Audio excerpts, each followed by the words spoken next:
Hello friends, welcome to my channel we will change our life. हम देख रहे हैं बौद्ध एंड हिज धम्म और इस वीडियो में हम देखने वाले हैं छठा भाग बुद्ध और उनके समकालीन अपने समकालीन के प्रति गौतम बुद्ध का विचार। तो चलिए देखते हैं। जिस समय गौतम बुद्ध ने प्रव्रजा ली, देश में बड़ी मानसिक उथल पुथल मची हुई थी। ब्राह्मणी दर्शन के अतिरिक्त कोई 62 दार्शनिक मत और थे। ये सभी ब्राह्मणी दर्शन के विरोधी थे। उनमें से कम 6 ध्यान देने योग्य थे। इन दार्शनिक परंपराओं में से एक के मुखिया का नाम था पूर्ण काश्यप था। उसका मत आक्रियावाद कहलाता था। उसकी स्थापना की कर्म का आत्मा पर किसी भी तरह से कोई प्रभाव नहीं पड़ता। चाहे कोई किसी काम को करे चाहे कराए, चाहे कोई किसी को स्वयं मार डाले चाहे मरवाए, चाहे कोई स्वयं चोरी करे और डाका डाले चाहे किसी से करवाए, चाहे कोई स्वयं झूठ बोले चाहे किसी से बुलवाए, आत्मा पर किसी बात का कोई प्रभाव नहीं पड़ता। कोई कार्य कितना भी जघन्य हो, आत्मा को पाप से लिप्त नहीं करता। कोई कार्य कितना भी अच्छा हो, आत्मा को पुण्य से युक्त नहीं करता। आत्मा पर कोई क्रिया ही नहीं होती। जब आदमी मरता है तो उसके शरीर के सभी तत्व उन मूल तत्वों से मिल जाते हैं जिनसे उसका शरीर बना है। मरने के बाद कुछ नहीं बचता, न शरीर और न आत्मा। एक दूसरी विचारधारा का नाम था नियतिवाद। इसके मुख्य उपदेशक का नाम था मक्खली गोसाल। उसका मत एक प्रकार का पूर्व निश्चयवाद था। उसका मत था कि न कोई कुछ कर सकता है और न होने से रोक ही सकता है। घटनाएं घटती है, कोई स्वेच्छा से उन घटनाओं को घटा नहीं सकता है। न कोई दुख को दूर कर सकता है और न कोई उसे घटा बढ़ा सकता है। आदमी पर संसार में जो कुछ बीतने को है वह बीत कर रहता है। तीसरा मत उच्छेदवाद कहलाता था। इसका मुख्य उपदेशक अजित केस कंबल था।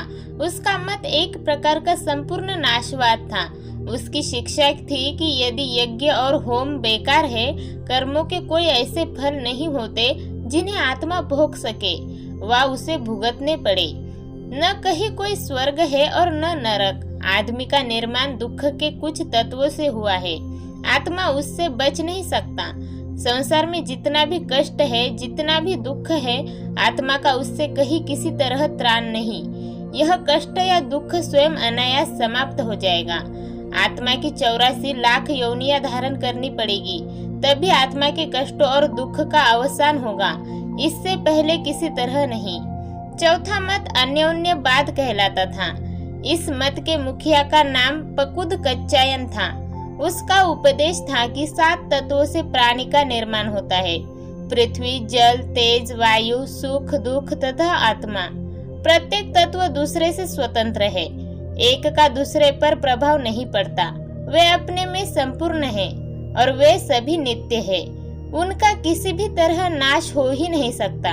यदि कोई आदमी किसी का सिर भी काट दे तो यह कोई मारना नहीं होता। यह तो इतना ही है कि शस्त्र 7 तत्वों में प्रवेश कर गया है।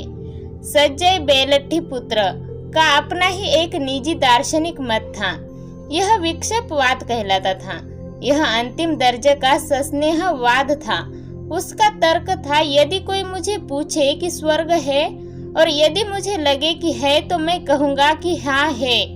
यदि मुझे लगे कि स्वर्ग नहीं तो मैं कहूँगा कि नहीं है। यदि कोई मुझे पूछे कि क्या आदमी बनाए जाते हैं, क्या आदमी को अच्छे बुरे कर्मों का फल भोगना पड़ता है, क्या मृत्यु के अनंतर आत्मा रहती है, मैं इन सब का नकारात्मक उत्तर दूंगा, क्योंकि मैं नहीं समझता कि ये है। कुछ इसी प्रकार संजय का तर्क चलता है। छठा दार्शनिक मत चातुर्यमनस्वरवाद कहलाता था। इस मत के संस्थापक या मुख्याचार्य उस समय जीवित थे जब गौतम बुद्ध प्रकाश की खोज में संलग्न थे। आचार्य का नाम महावीर था, वह जो निगंठनाथ पुत्र भी कहलाते थे। महावीर का शिक्षण था कि आत्मा को अपने पूर्व जन्मों के कर्म तथा इस जन्म के कर्मों के परिणाम स्वरूप की पूर्ण जन्म ग्रहण करना पड़ता है। इसीलिए उसका कहना था कि तपश्चर्या के द्वारा पूर्व कर्मों का नाश कर डालना चाहिए। बुरे कर्मों का होना रोकने के लिए महावीर ने चातुर्याम धर्म का उपदेश दिया, अर्थात 4 नियमों के पालन करने का। हिंसा न करना, चोरी न करना, झूठ नहीं बोलना, अपरिग्रह रखना और ब्रह्मचर्य व्रत का पालन करना। अपने समकालीनों के प्रति गौतम बुद्ध का विचार। बुद्ध ने इन नए दार्शनिकों के मत को स्वीकार नहीं किया।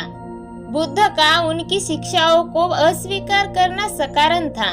बुद्ध का कहना था, यदि पूर्ण काश्यप या पकुद कच्छायन के सिद्धांतों को सत्य माना जाए तो फिर आदमी कोई भी बुराई कर सकता है, किसी को कुछ भी हानि पहुंच सकता है।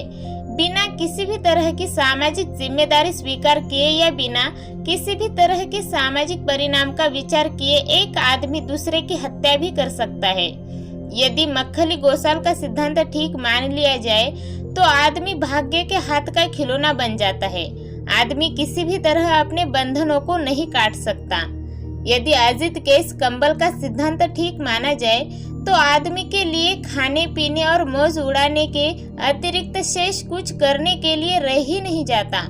यदि सज्जय बेलट्टी पुस्तक का सिद्धांत सही हो तो फिर पानी पर यूं ही बहते रहने की तरह आदमी का जीवन निरुद्देश्य हो जाएगा।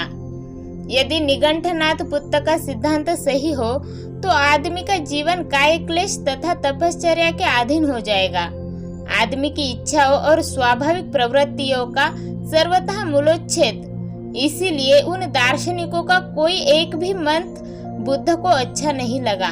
उनको ऐसा लगा कि ये सब ऐसे आदमियों के ही विचार थे जो या तो निराशावादी थे या असहाय थे या किसी भी भले बुरे परिणाम की ओर से सर्वथा उदासीन थे। इसीलिए उन्होंने अन्यत्र ही कहीं से प्रकाश पाने की आशा रखी। अगले वीडियो में हम देखने वाले हैं 7वां भाग समानता तथा विषमता में वे बातें जिनका गौतम बुद्ध ने सर्वथा त्याग किया, वे बातें जिनमें गौतम बुद्ध ने परिवर्तन किया, वे बातें जिन्हें बुद्ध ने स्वीकार किया। तो ये वीडियो आपको कैसे लगी? प्लीज लाइक कीजिए, कमेंट कीजिए और सब्सक्राइब करना ना भूलिए। धन्यवाद।